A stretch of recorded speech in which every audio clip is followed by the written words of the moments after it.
familiarity is almost 50%. Okay. India has one of the largest population in the world who speak more than one language. That is, we are a nation of polyglots. We also speak a lot. And that's the reason why in many houses in India, there are no toilets, but one or two mobiles are there. Definitely, we are one of the most talkative groups in the world, which is good. I think that's the way things have lived reasonably well. Ideas have been shared. And we never had a cookbook, but all the recipes have been shared across India before the cookbook and internet came, which means mainly by speaking. Okay.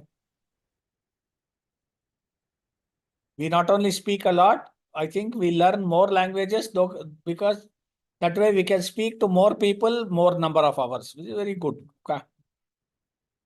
So there are plenty of motivation for multilingualism. I look at one example like this.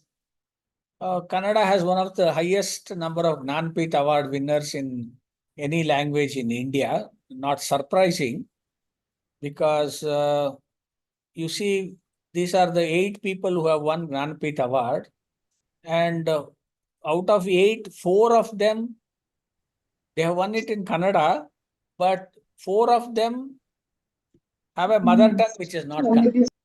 Okay. 4 of them have a mother tongue which is not Kannada, even though they have won Jnanpith Award in Kannada, which is not surprising because more languages give you a tremendous amount of richness of expression and perception. Okay.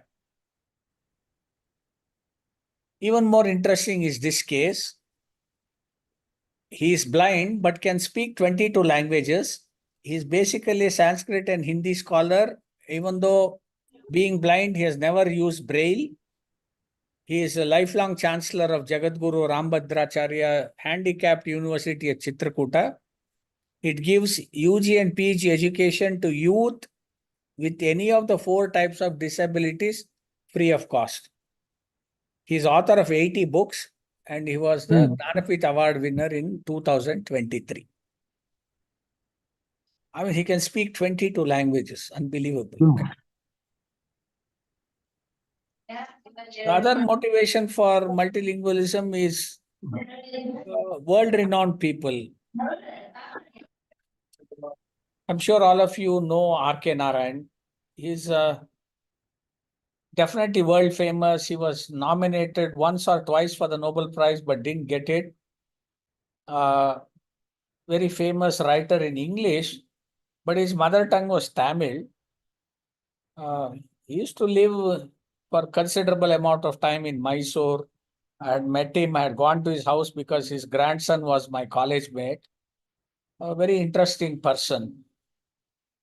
Similarly, those of you who may have done sociology or social anthropology, one of the world's most renowned scholars, M.N. Srinivas,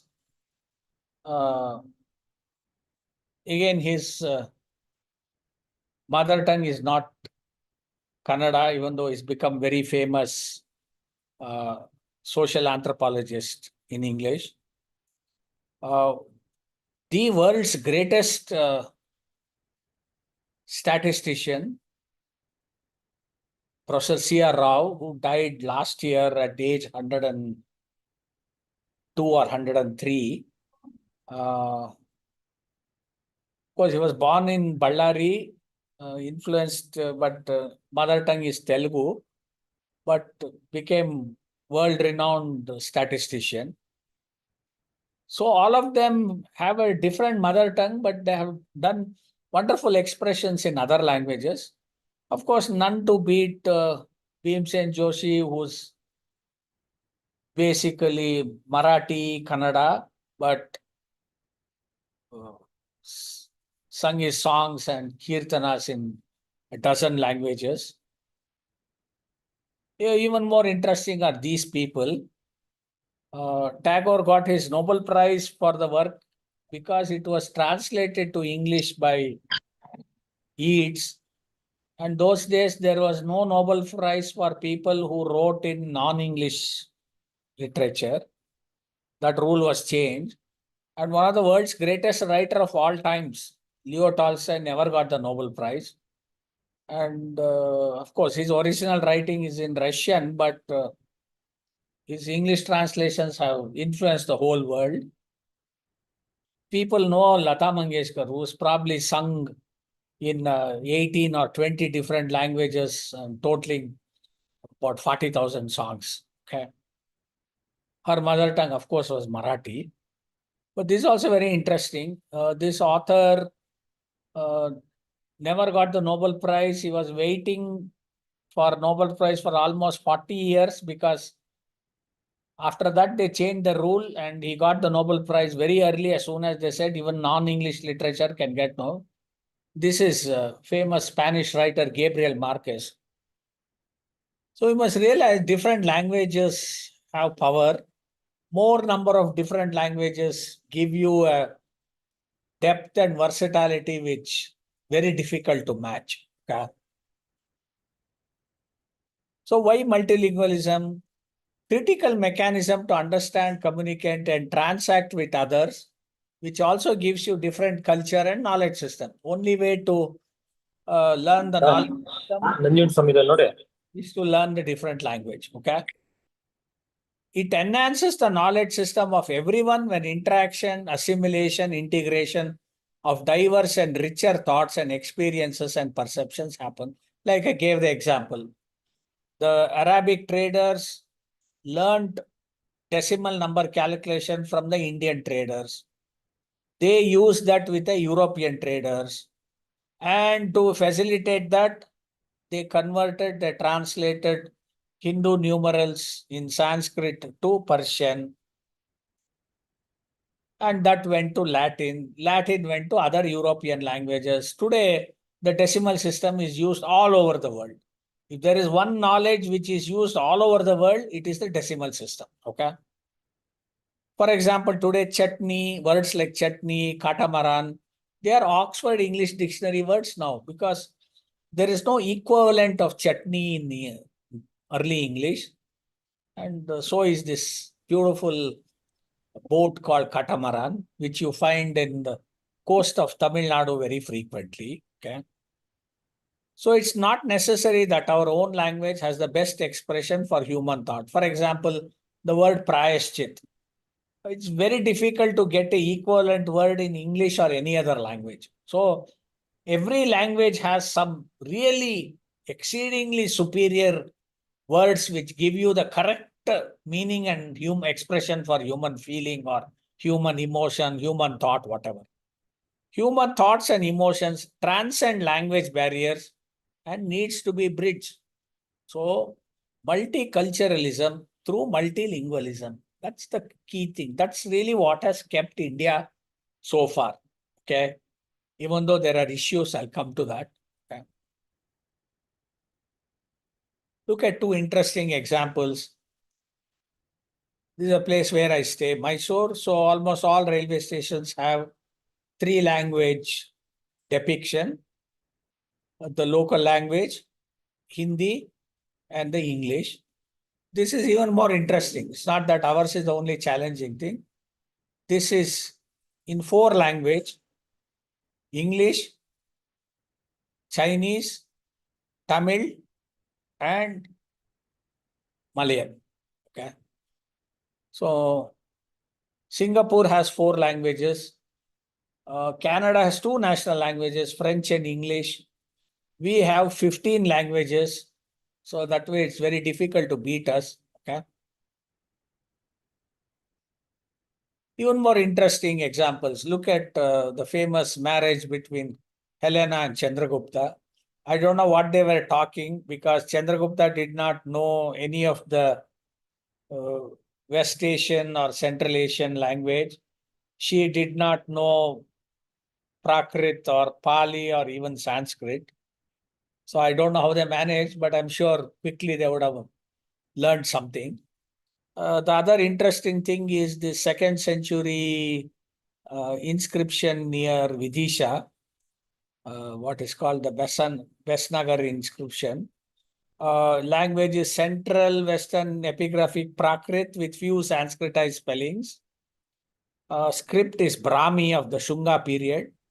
It was issued by the Bactrian Greek ambassador called Heliodorus, who came here, gave a bag of gold and renovated this Vishnu temple and apparently converted to Vaishnavism. Okay.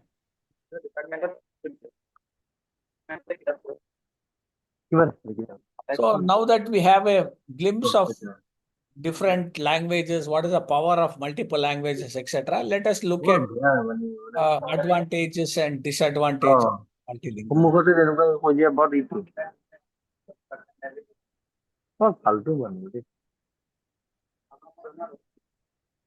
আরে কিতাপৰ এই requirement দিলে কমাই দিয়ে অ 27 বুক নহয় 27 books আনিলেই বাৰু পঢ়ন কিন্তু কালেকশনটো বহুত কম ন বহুত কম 100 জন ষ্টুডেন্টৰ But there's already multilingualism going on here. My seminar is redundant. Anyways, advantage is ability to understand and interact with different knowledge systems, social, cultural, and economic benefits, enhancing some expressions in our own language. And we'll see later that improvement, opportunity to improve our health can come from multilingualism. And truth can be better discerned in original language. For example, we find a lot of translated work. How do we know exactly what the original author meant? So it will be interesting to look at his original paper or book in the language that he wrote originally, he or she wrote, okay? But what are the disadvantages? Effort spent on multiple languages may not yield benefit. More expensive and no cumulative benefit if not consistently used. That's another problem. Use of language is necessary continually. That's why you need to interact with people, otherwise you miss out. For example, I learned German 30 years back, and today I can sparingly read a few things, board and read a few sentences, but I cannot converse. I can faintly follow what people are conversing. So it's a complete waste that way, having learned it, okay? And at what cost to master or learn more? At what cost to master one? Do you want to be a master in your language or you want to be jack of many languages? That's the choice. And unfortunately, today's online translation makes it redundant to learn. Today, you have that stupid Google Translate, which is not very accurate, which can never be accurate. I'm very sure about that. But there is no scope to learn or motivation to learn other languages because you can get a crude translation and that with that most people are satisfied. So that's another problem. So there is a interesting research which is also done in India also. This is the link in Deccan Herald Times. Bilingual cuts dementia prevalence in elderly. Okay. Numerous scholarly articles, well researched from Europe and USA, they all conclude that bilingualism in speech allows for better cognition and lower incidence and degree of dementia. It is indeed a serious problem as USA and to a lesser extent, Europe is monolingual. It's one of the biggest problems in America. Large cases of dementia simply because they only know how to speak in one language from birth to death.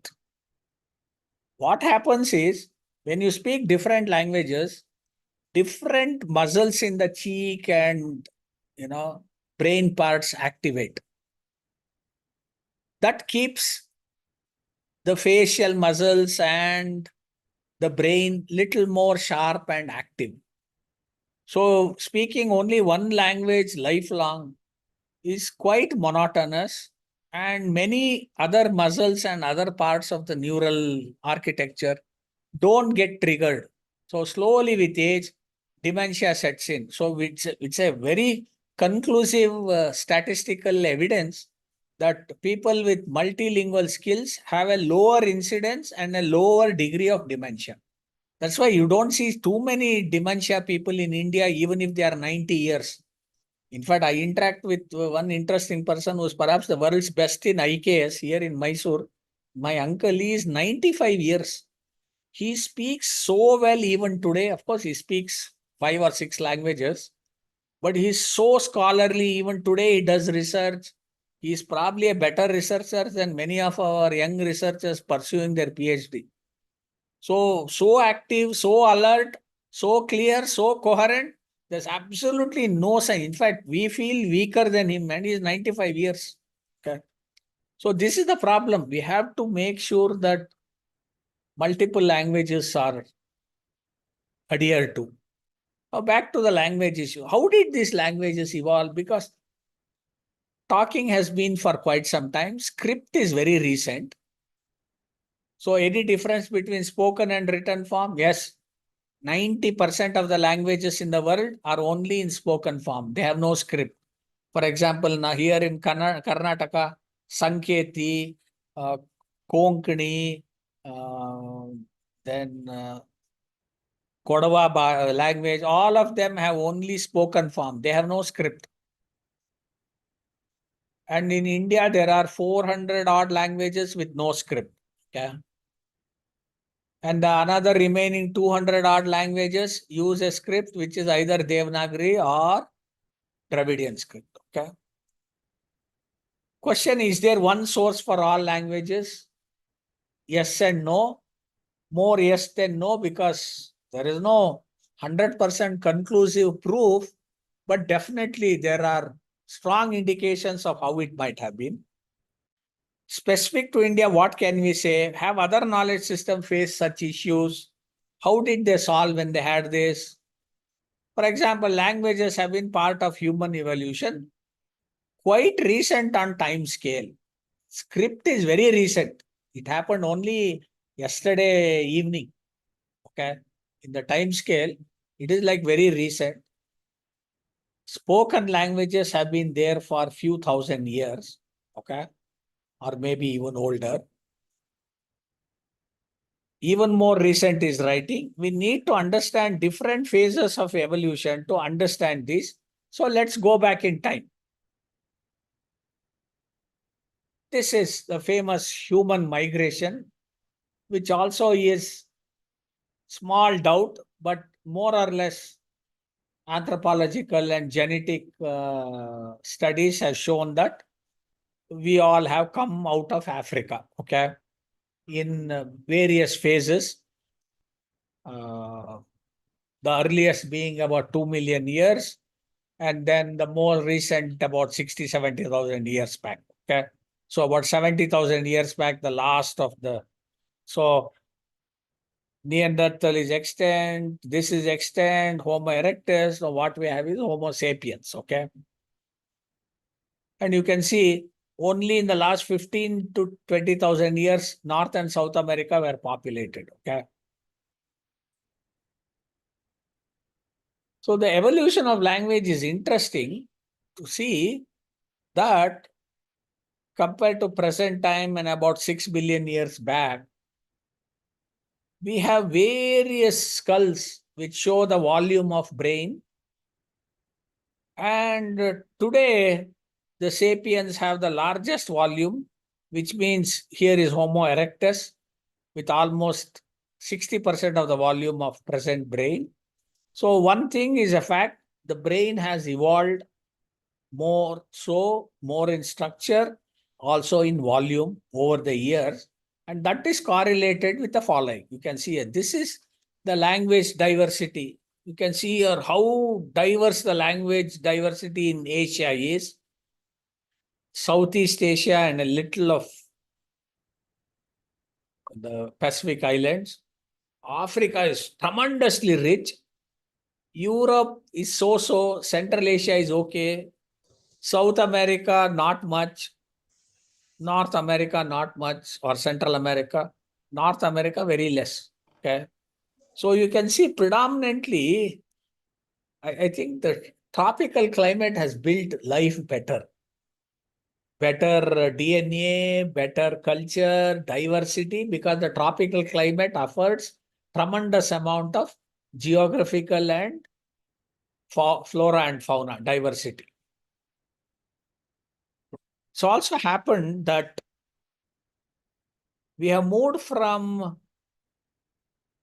single word to a transitive stage, emergence of verbs and this thing, eventually highly hierarchical syntax, which is what the modern language is. Okay.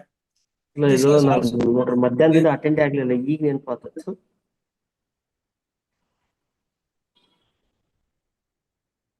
this is about 200,000 years. Video ಹಾಕಲ್ರಿ 3ನೇ ದಿನಕ್ಕೆ ಒಂದು test ಐತೆ. Last 10,000 years, significant amount of language issues have evolved.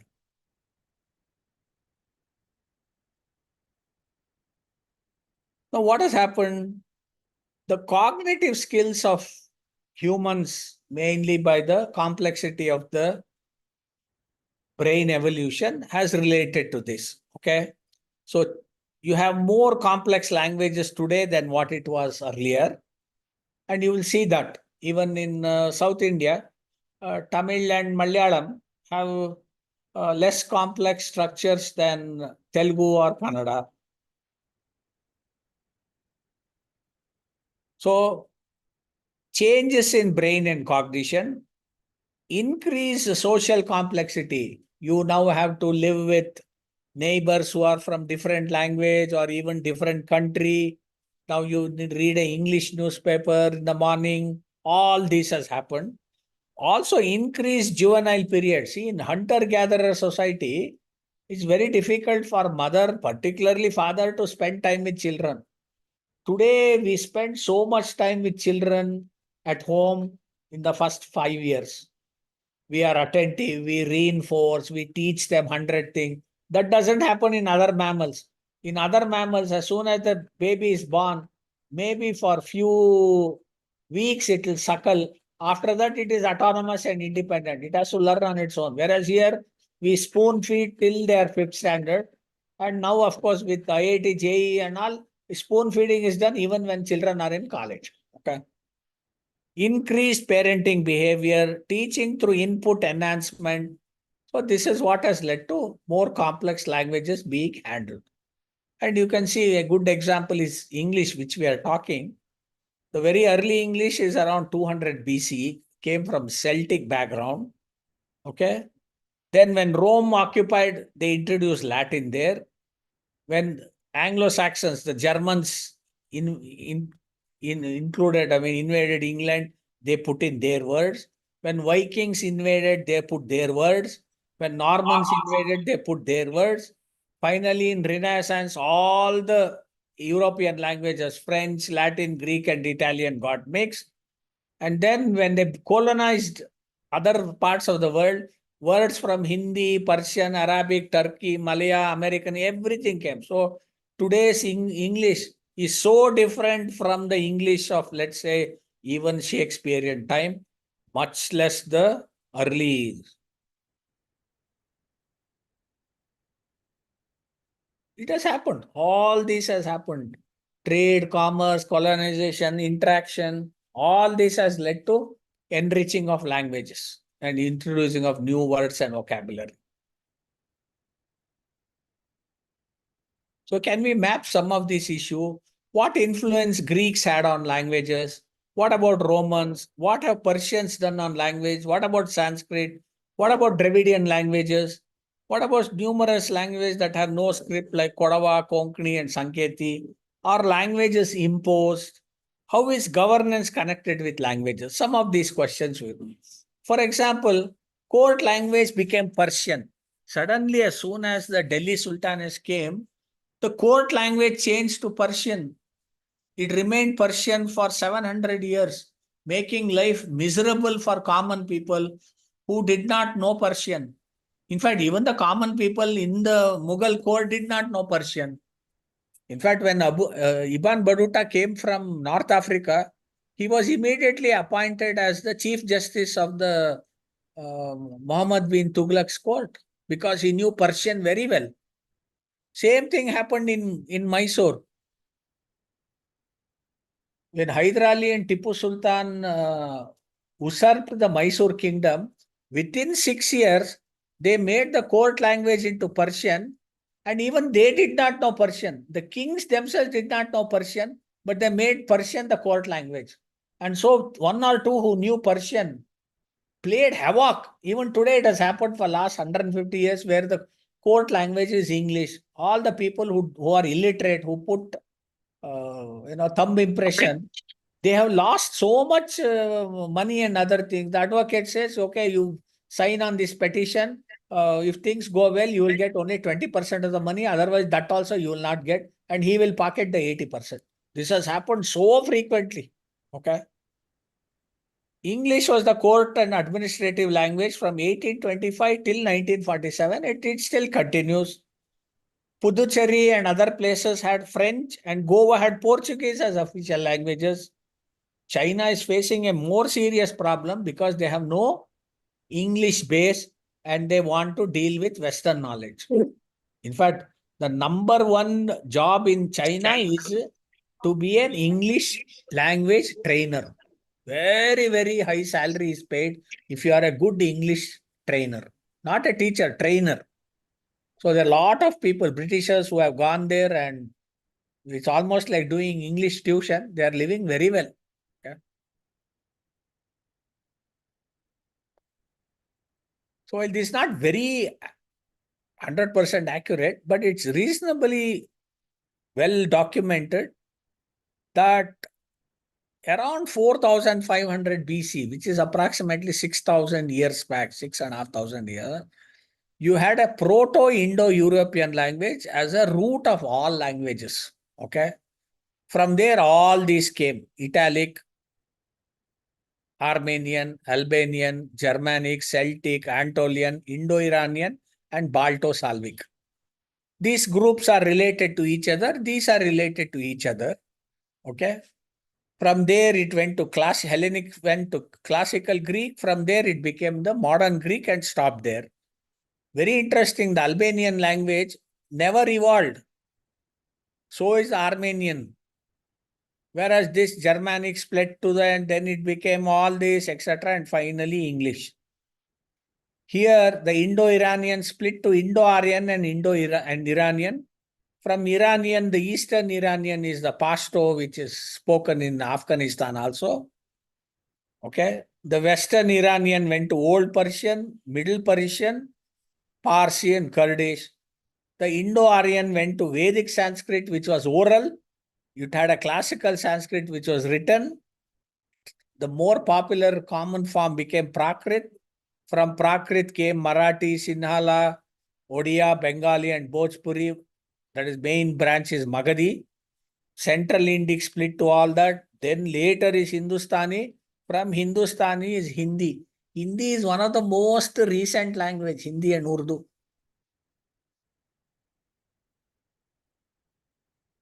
All other Bhojpuri and others are much older. Okay. And this is a common root close to it.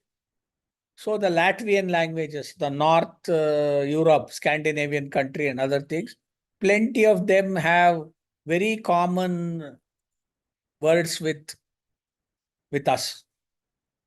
See, the expression for two in the Indo-European family, the original Proto-Indian European had do. Then all these do, tu, zwei, all these have come plenty. In all the languages, it looks like this, right? Dwai, don, dui, do, all this, right?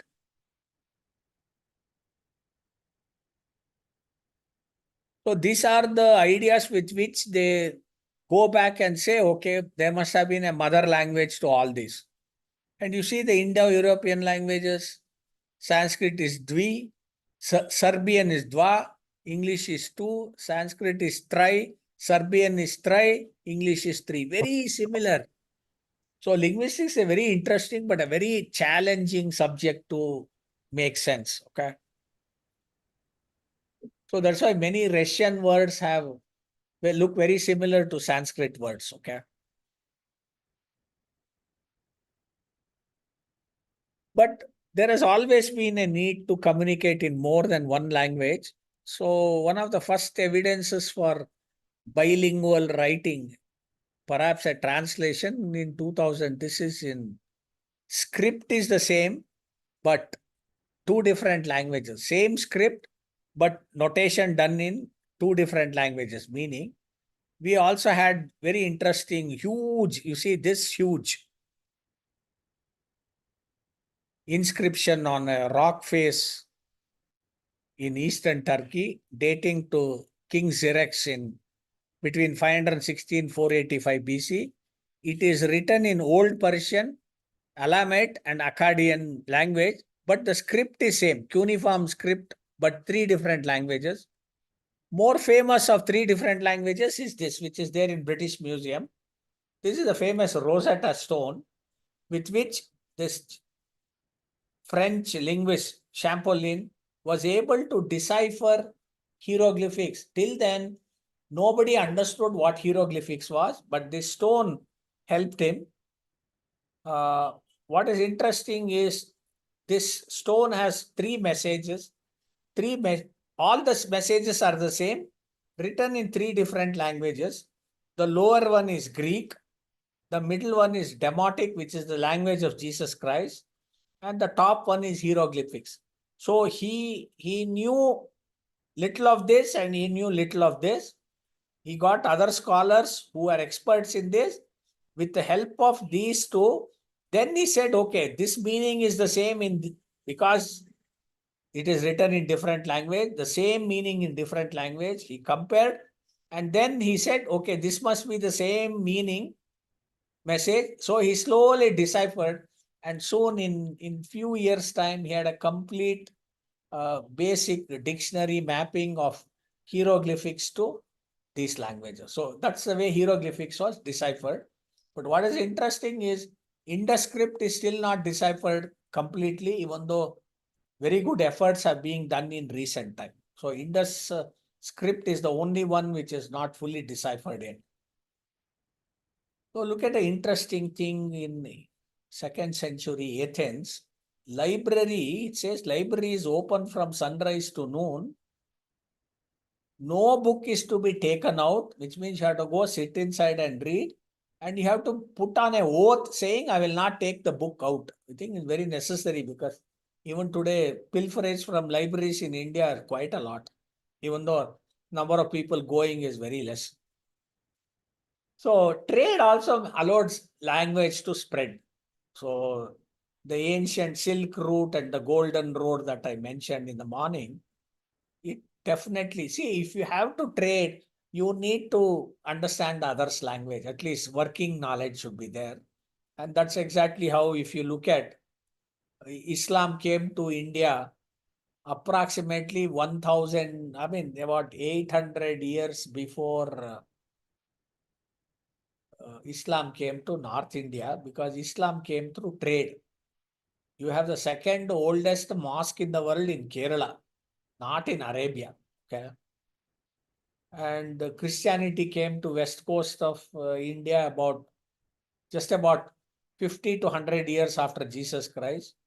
Jews were already there. You still had a big Jew colony, a synagogue in Cochin even now, even though residents are not there anymore.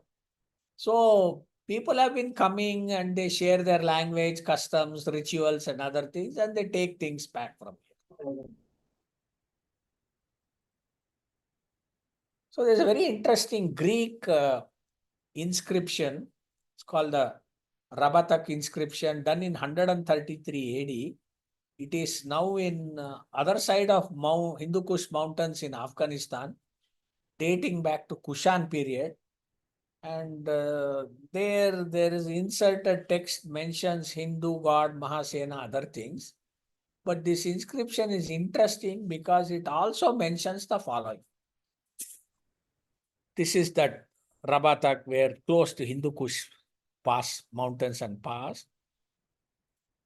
It cites, it tells about Hinduism and cities in Hinduism, I mean Hindu, whatever they call Hindustan those days. It mentions Saketa correctly. Saketa is the old name for Ayodhya. It mentions Patliputra, it mentions Kausambi, it mentions Sri Kampa, all this. In fact, this inscription was used as one of the evidences in the famous Babri Masjid dispute in the court. Yeah. Now, Sanskrit seems to have dominated the North Indian languages and a little of South Indian. So, where is the source for Sanskrit? So, around the West Central Asia, okay, there was a kingdom called Mitanni for some time, okay, and it, it appears that the early parts of Rig Veda, where they mention only Agni, Varuna, only natural elements, fire god, water god, all that, seems to have come from there. Okay. It definitely developed and refined much later. The early Sanskrit was oral. Early Greek and ancient Japanese were also oral. All ancient Sanskrit, early Greek, and ancient Japanese were oral form, and they were very musical to hear. That's why Sanskrit appears like a very musical language. Okay. The written form is different. So North Indian so-called Aryan languages came from Vedic Sanskrit, which was oral. From there, the written Sanskrit also emerged. But for the masses, Prakrit emerged first.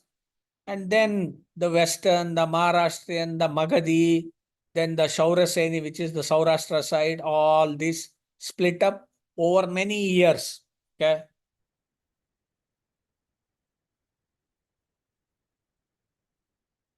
So you find all these languages having Sanskrit base. Okay.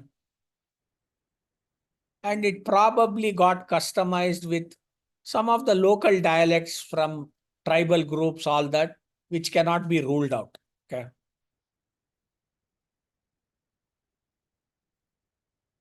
There's another viewpoint where some Dravidian languages, Indo-Iranian pre-Vedic languages, and the Austro-Asiatic Munda languages may have created Prakrit from where Sanskrit emerged. So but this part is correct. From Prakrit, all this Maharashtri, then Shauraseni, North Indian, Magadhi, all these have emerged. But this part, how Sanskrit came, whether it came from Prakrit or independent from there, that's still quite debatable.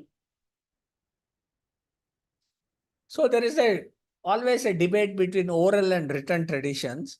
And a very renowned Indologist from Harvard University, Michael Witzel, says the Vedic texts were orally composed and transmitted without the use of script, in an unbroken line of transmission from teacher to student that was formalized early on.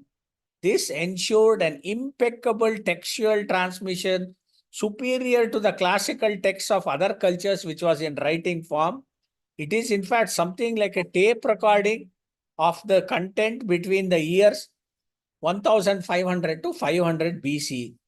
Not just the actual words, but even the long lost musical tonal accent, as was found in ancient Greek or Japanese, has been preserved up to the present. On the other hand, Vedas have been written down only during the early second millennium current era. Okay, so this is really what it is. So there is a defense for oral traditions. And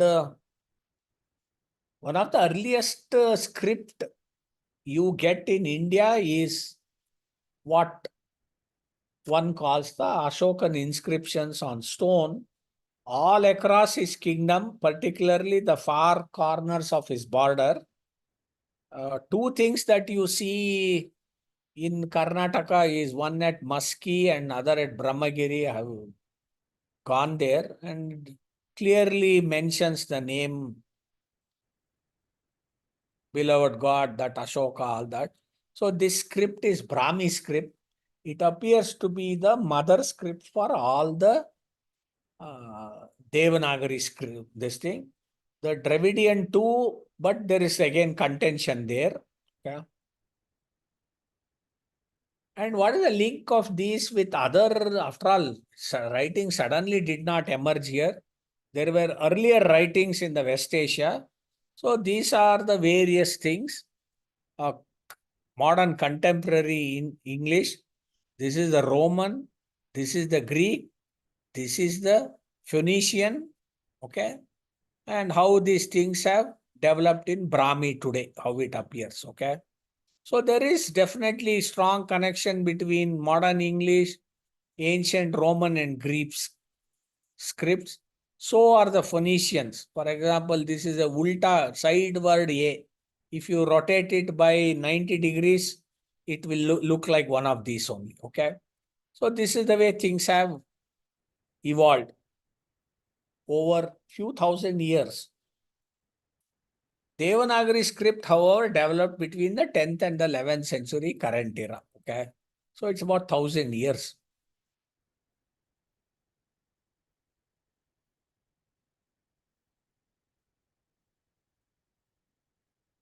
So you had Indo-European language, from there two major branches, the European language and the Indo-Iranian language. From there, the Germanic languages and the Romantic languages, then the Slavic languages, etc., slowly, and then finally the English here. Even here, then the Indic languages, the Eastern Indic, Southern, all that. So finally, most recent is Hindi and Urdu. Okay. Persian is old, Pashto, Baluch, Kurdish, all of them are interrelated. This is it, see. Supposedly Proto-Indo-European languages and all of them. Here is Sanskrit and plenty of derivatives of Sanskrit here. Okay? And these are very close. These Romance languages of Latin are very far from Sanskrit. Whereas here, Sanskrit is much closer to Slavic languages. Okay.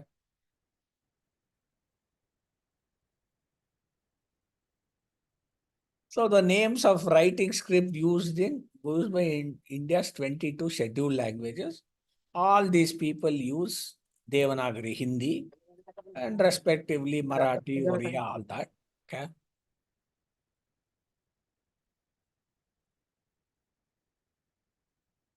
So the current Dravidian languages is interesting because you find Kannada, Tulu, Kodava, Malayalam, Tamil here also in Sri Lanka, Telugu. Then there are small tribal languages. Gondi, Parji, Kuruk, Malto, Kulgat, and all these have no script. Okay. Similarly, Tulu and Kodava have no script. Kannada, Malayalam, Tamil, and Telugu have script. But what's very interesting is there is a big district bordering Afghanistan and Balochistan where they speak a language called Brahui even today, fairly big. You can see it's almost the size of Kerala. Brahui is very close to Dravidian languages. So one of the research, one of the exploration, there is also support from genetic markers, is this. Sumerian civilization and Tamil seem to match in words. Uru, Amma, Appa, so many of them seem to match Tamil or any Dravidian language.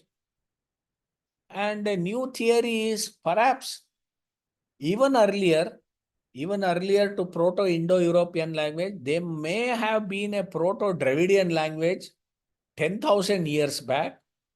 They may have moved to Indus Valley civilization around 4,000, 6,000 years back.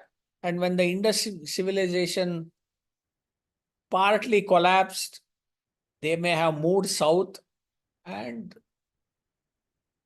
these became the Dravidian language. So this is one thing, and a lot of confusion, politics, all things happening today, particularly with this, because Tamil Nadu wants to show they are the original inhabitants of Indian subcontinent, and Tamil is definitely an old language, no doubt, but to say that that's the oldest language from which all other languages came, therefore from Tamil culture all other cultures came, it's all mostly language gymnasium and politics.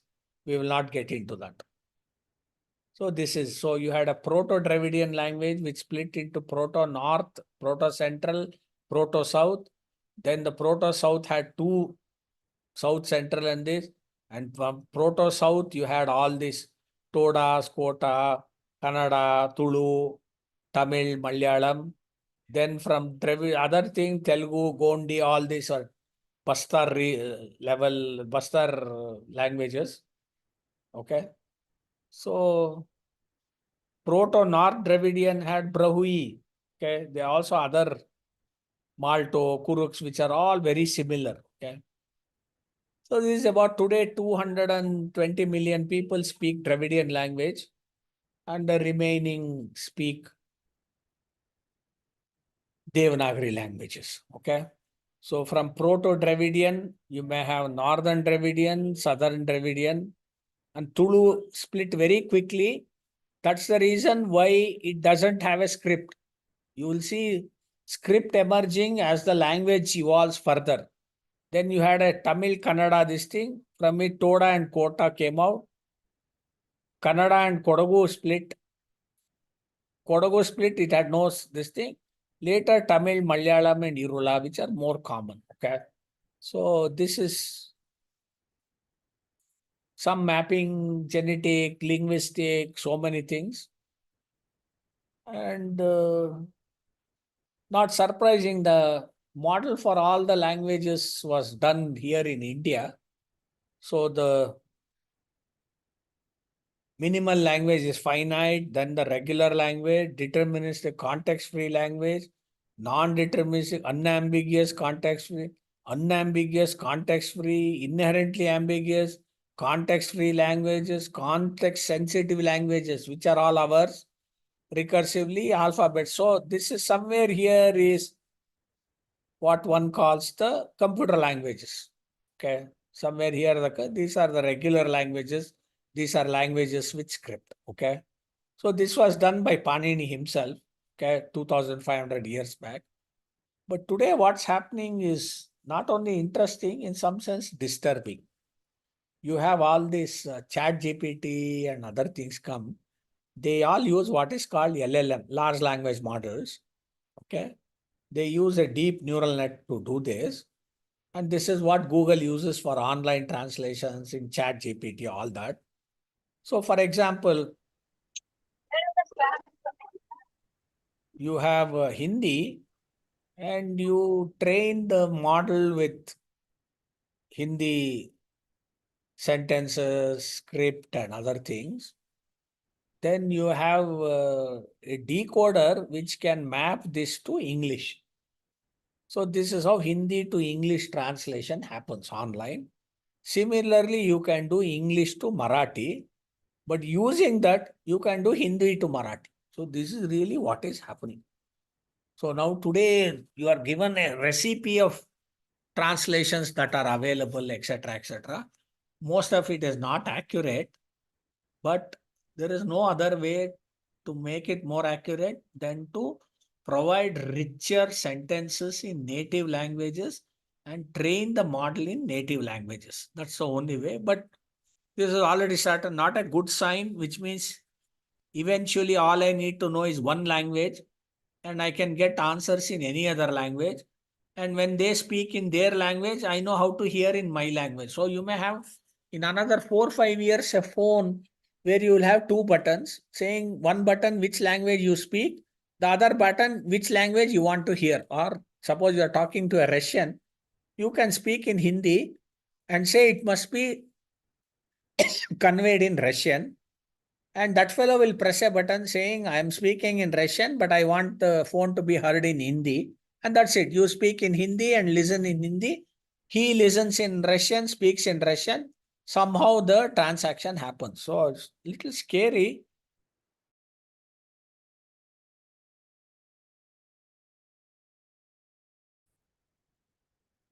Some observations. 3-language formula is really very useful. Tamil Nadu government has rejected. Karnataka government is rejecting yesterday. Why they are rejecting it? They are quite stupid not to understand the value of multiple languages, but there is also other issues. For example, everybody's mother tongue is either Dravidian or Devanagari, barring a few people whose mother tongue may be English or Portuguese or something. The second language can be English because it's an economic language. The first language has to be the mother tongue, which is either Dravidian or Devanagari. It is very important to have a third language, which is reverse of the mother tongue. That is, if the mother tongue is Dravidian, the third language must be a Devanagari language. And if the mother tongue is Devanagari, the third language must be Dravidian. This will not work because people in North India don't want to learn a Dravidian language. For them, 3 languages means, for example, in West Bengal, first language Bengali, second language English, third language Hindi. Convenient. In Gujarat, first language Gujarati, second language English, third language Hindi or Sanskrit. Very convenient. Whereas in South India, we have a problem. First language is, let's say, Kannada, second language English, third language is Hindi. Same there, Telugu, English, Hindi. That's why Tamilians say Tamil, English, we don't want a third language. Third language will happen only if the North Indians learn a Dravidian language. That they don't want to do. They expect us to learn a third language, which is Hindi. This is purely political, not necessarily sensible, but people will go with it. I have learned Hindi, Kannada, and English. I have learned on my own. I found it interesting, useful. So I have survived in North India for a very long time. So if you want a fourth language, that's interesting. Spanish is a good fourth language because tomorrow, the most important region in the world is South America, which is like what Africa was 150 years back, untouched, lot of resources, etc. Russian is interesting because Russia is a very large country with a very low population. Japanese is interesting because Japanese has severe demographic problem with a big negative population growth. So you can survive there. Or even the Slavic languages, which are easy. And Northern Europe is low population, rich countries, you can go and survive. So there is nothing wrong in learning multiple languages. But you must be clear, particularly in India, it's true. Everybody should learn one Dravidian and one Devanagari, depending on which is your mother tongue. I think that will make peace for everybody, give opportunities for all. If they say only Hindi should be learned, there will be serious problems, not surprising. So more the better, because in your youth, multiple languages, cognition improves. Bilingual students outperform monolingual students in forming scientific hypotheses. These are all research-based outcomes. They have done a lot of research to come to this conclusion. Life skills, bilingual children develop superior attention, mental flexibility, and memory. Memory definitely, because you have to store more words. Test scores. Bilingual students do better on standardized tests in mathematics, reading, and vocabulary. This is in youth. Improved learning. In adulthood, college success. High school students who study languages do academically better in college. The additional lifetime earning of a bilingual worker can be as much as $1,280. I mean, $1,28,000. Lifetime income means you have better opportunities with multiple linguals.